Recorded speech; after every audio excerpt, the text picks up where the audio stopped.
Something exciting is happening in homes, schools, and offices all over the country. The personal computer is being recognized as an important new vehicle for education, entertainment, and personal productivity. Apple Computer feels strongly that a computer can open new doors of creativity and individual expression to students of all ages. That's why Apple is putting a computer in classrooms in California, because the kids just can't wait.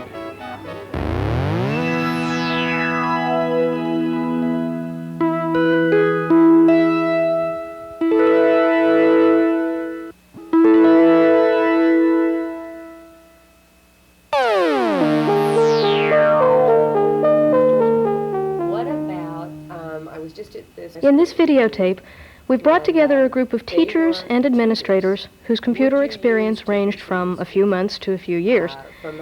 We asked them to offer their thoughts, their concerns, and their discoveries about the computer, not so much to teach you how to set up the system, but to suggest some possible uses of it in the classroom. We think you'll share their enthusiasm. I can remember when I took it home, the thing I had a real fear about was programming, so I took home some software to do. And once I got over I got over my problem of having to plug it in, where all the plugs went, and finding enough plugs at home, of just playing the software. And next time we took it home, we took home the logo, and I didn't know anything. I don't know one jump command from another, or didn't then, and I just started on page 1, and just read it around. And if you do that, it gets kind of fun. I think this is the first time I've seen in education that there's a sharing again of your expertise. There isn't the leader, so to speak. It's just, hey, I learned this and I'd love to share it with you, and I'm not going to tell you my secret of how I did it.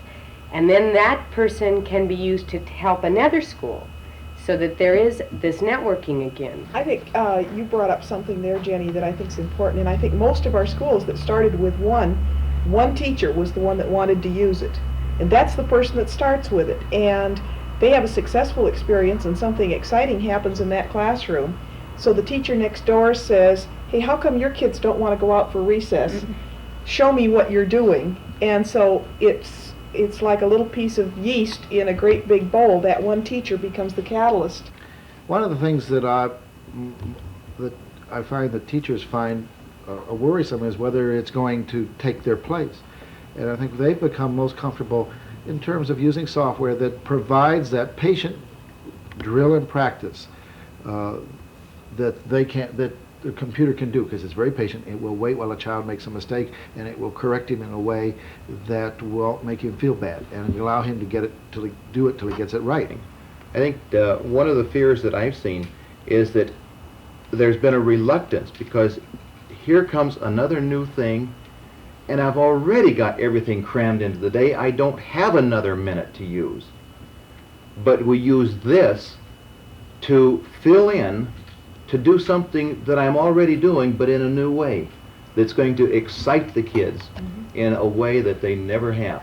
You know, we mentioned a minute ago about having a cart for the computer, and that opens up a whole lot of possibilities, because by experience we've learned that this thing can be used in a whole lot of ways. And if it's on a cart, it can go into the class and be up in the front of the class where it's a demonstration tool, and a simulation program will let you have a group experience with 30, 35 kids, whatever. That cart will then also move to the back of the room where it becomes a study center, a work center for a different kind of an activity, so that it takes on many roles depending on the software that you want to use it. It can be a one-on-one for a individual assignment or a drill on a fact that a child needs more help with, or it can be a group project for 3 or 4 on one with a problem-solving kind of thing. So it takes on many roles.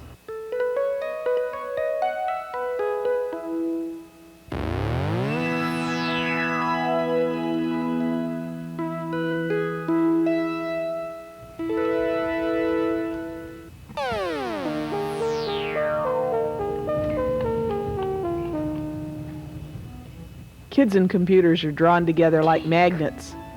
The computer just seems to capture their attention. It echoes what they've done, and it gives them immediate feedback. It sets up situations where the teacher and the student become co-workers to solve problems.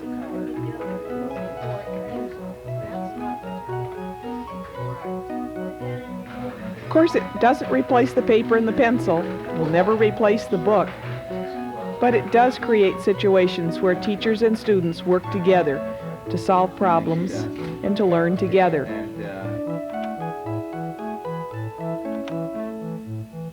It's a patient, consistent tutor on basic facts. It helps students with fundamental skills. It's always there when they need some more reinforcement.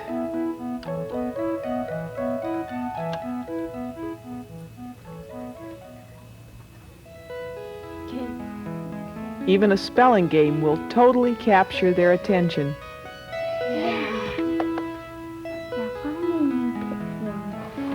I put 2, tomato and ham. Oh yeah.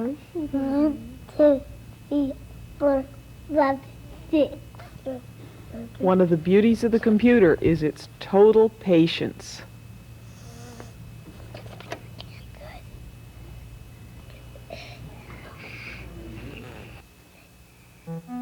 Okay, why? Hey, now let me do. Cooperation and learning in this example speaks for itself. I'm going to do Big Bird. Big Bird. Now sit. What? Oh, 6. 6 is good. And you wait for me. Me mix up for you. Then Cookie Monster and Oscar. I'm going to see you made a new puppet who is part Big Bird, part Cookie Monster, and part Oscar the Grouch. His name is Big Key the Grouch. Now? Hello, little leg. He's so skinny.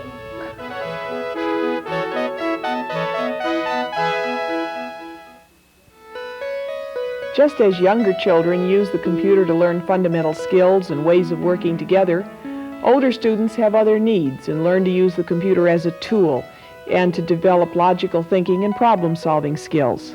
What's been interesting is that in all of these discussions of how we use computers, there hasn't been any emphasis on teaching programming, which is, I think, a real important piece for anybody who's got one computer. And it is a beginning, is that we've all found ways to use computers to help keep records, or to reinforce instruction, or to teach some reinforced basic skills or simulation. But we didn't worry about whether our kids were going to be programmers or not. Although many of our schools offer later programming courses, simple programming for children, what we really got is a tool that we're using for problem solving. Adults use it to solve problems, and children use it to solve problems.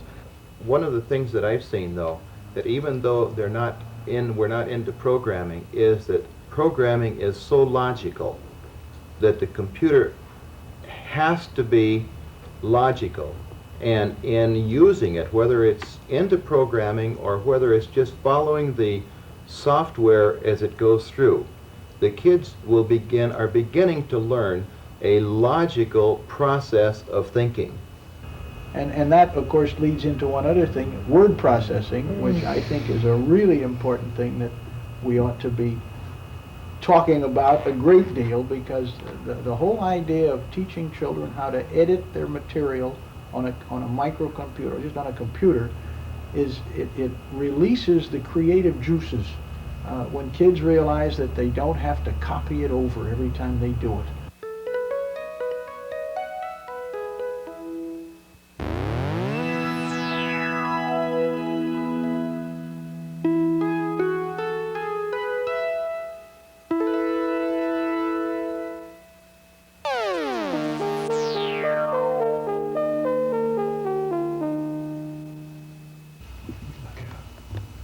There are many kinds of word processing programs. All behave slightly differently. But the important thing they all do is to relieve the students of hours of rethinking and retyping or copying. This kind of program allows older students who need to produce reports and research papers the chance to do creative writing at the keyboard. They can edit their material as they go and redo the structure of their papers right there on the screen, changing words or moving paragraphs around. Then with the printer, the text is printed quickly and clearly, so students can see mistakes easily, and they can go back to the computer to make simple or elaborate changes and print the text again. These students have elected to take a class in AppleSoft Basic. That's the programming language that's built into the Apple IIe. They can work together and share ideas on how to solve a problem, or they may choose to work alone. And with the computer, they write a set of instructions, what they think will be the solution to a task, then they display the results. Oh dear. But the important thing is, they're learning. They're learning to work out a solution, they're learning to think in a step-by-step process, and the teacher is allowed to become a resource and a facilitator in the learning process. Another language that students are working with is Logo. The commands are easy. Forward, back, right, left is enough to get started, and the graphics are exciting. These students were asked to write a procedure to draw a house. But then on a test, they were told to take that procedure for a house and turn it into something called street. Now, every student's street was different, but everyone was right.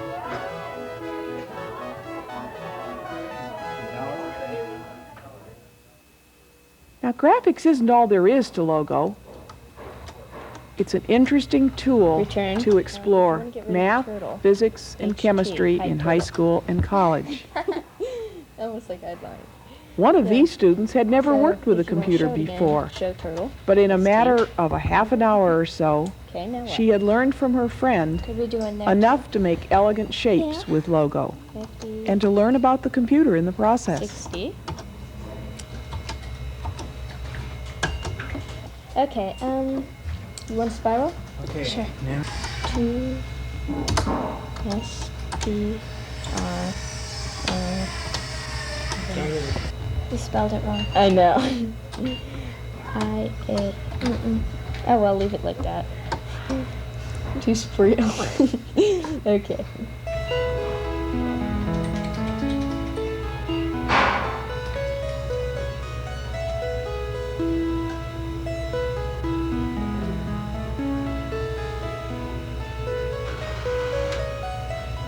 And there you are. Did you see which one it is?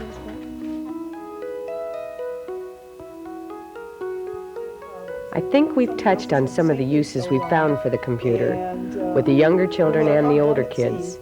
And a real key issue here is, how do I want to use the computer? And what kind of programs am I going to look for? I don't think there's a new mistake to make, is there? Some software is so bad because it's so busy, and you don't realize it reading the blurb until you sit down and look at it. And other software is fantastic, and you wouldn't know about it just by reading what they put out. So you really have to look at it. That's the thing, look at it with kids, because there's been more times when I've looked at it as a teacher, and I think it's the greatest thing since sliced bread.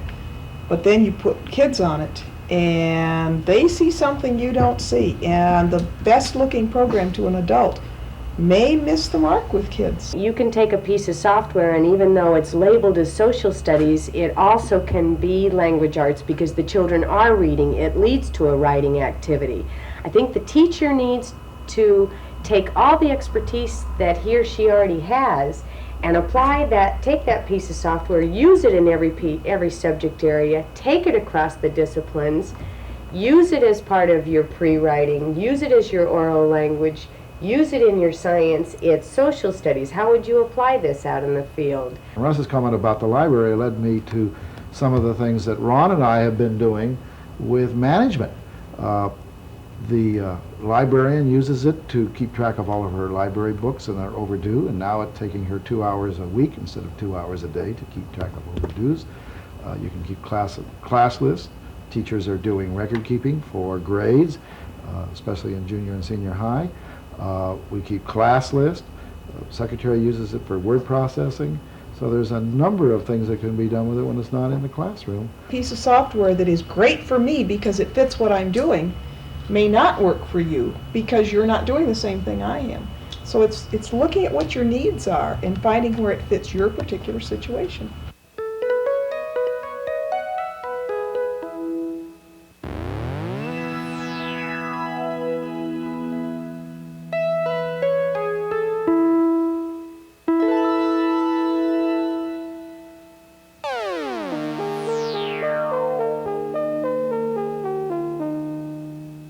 In anticipation of some of the needs you'll have, Apple has included, along with your computer system, information to introduce you to the computer and its uses. You'll also be receiving software certificates and a map indicating the tech centers in your area. These centers are ready to provide support and training to get you up and running with your new computer. In addition, you will find a software catalog that can help you determine the kinds of programs you'll want to explore. You know, however, I think what you're really getting at is that we're talking about a tool, that we're not talking about some monster that's going to come in and revolutionize everything in the industry that we know about teaching and about learning and about interacting with kids. I had one little boy who I could not get to talk to me. He just would not talk to me. He's a little first grader, would not talk no matter what I did. And then I introduced him to the computer, and he started to smile. And he started to do the different programs and smile. And as he left one day, he stood up and he looked at me and he bowed and he said, "Thank you." It reminds me of the day that I was doing a parent in service, and maybe that's a mixture of terms, but we do a lot of that. And we'd had a group of parents in, and they were taking their second class, and as they left to go out of the room, one of the mothers got to the door and she turned around and she looked at me and she said, "I feel like I've just eaten one potato chip." That's the best description of what happens when you first start on a computer. It's just like having one potato chip.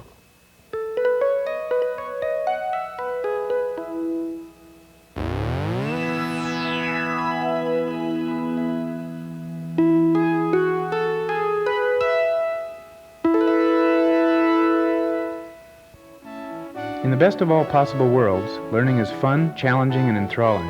The computer is a tool that can help create this new world for learners of all ages.